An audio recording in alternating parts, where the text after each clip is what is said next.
Prosecutor Jokno, sir. Throughout the trial po yesterday, you maintain your calm demeanor, but you speak gravity without theatrics.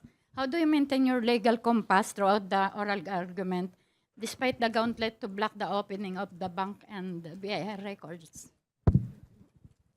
Napakalaking challenge po yon at nakakapagod pala tumayo ng ilang oras. Pero at least masasabi ko meron akong konting karanasan sa pag-argue sa harap ng Supreme Court at ng iba't ibang mga hukuman sa atin. And that probably helps me a lot.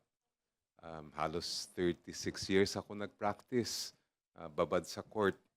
Kaya siguro doon ko nahuhugot yung kailangan natin gawin sa court. Kong Chel, would you like to comment po sa mga lumalabas sa social media na parang mukha daw po kayong teacher na nagdedebate sa mga students?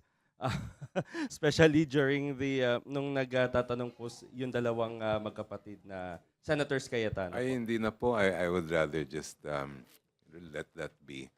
Ang masasabi ko lang in terms of, kasi marami rin nagtatanong sa akin about court demeanor, yung kung saan ba nanggagaling yon. Well, aside from being a court practitioner for many, many years, halos 20 plus years din ako naging teacher. So, siguro dala-dala ko rin yon pag humaharap tayo.